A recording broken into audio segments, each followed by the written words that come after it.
திராவிட முன்னேற்ற கழகம் ஆட்சி வருவதற்கு முன்பாக அவருடைய தேர்தல் அறிக்கையில குறிப்பிட்டாங்க, தமிழகத்தில் இருக்கின்ற பொருளாதார சூழலை கருதி அதற்கென்று ஒரு குழு அமைப்பதாக சொன்னாங்க. நிதி மேலாண்மை அமைப்பை ஏற்படுத்த சொன்னாங்க, அமைச்சாங்க. நிபுணர் குழு எல்லாம் போட்டாங்க. அதுக்கு பிறகுதான் கடன் அதிகமாயிட்டு 73 ஆண்டு காலமாக பல கட்சிகள் தமிழகத்தை ஆண்டாங்க. 2021 வரைக்கும் அது வரைக்கும் பாத்தீங்கன்னா சுமார் 5,18,000 கோடி தான் தமிழ்நாட்டுடைய கடன். அதுவும் அனைத்து இந்திய அண்ணா திராவிட முன்னேற்ற கழகம் ஆட்சி இருக்கின்ற பொழுது 2011 2021 வரை எந்த ஆட்சிக்கும் ஏற்படாத பிரச்சனைகள்லாம் நாங்க சந்திச்சோம். முதல்ல பாத்தீங்கன்னா கடுமையான வறட்சி, அந்த வறட்சியில விவசாயிகள் பாதிக்கப்பட்டாங்க, பொதுமக்கள் பாதிக்கப்பட்டாங்க.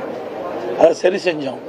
பிறகு புயல், வெள்ளம், டெல்டா மாவட்டத்தையே கஜா புயல் புரட்டி போட்டுட்டு போயிட்டது.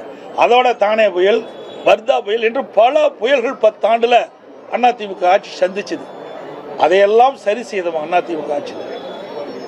அதோட கொரோனா காலம் எல்லாத்துக்கும் தெரியும். பத்திரிகையாளர் இருந்து ஊடகம் வரைக்கும் பொதுமக்களை யாருமே வெளியில நடமாட முடியாத அளவிற்கு வைரஸ் பரவல்.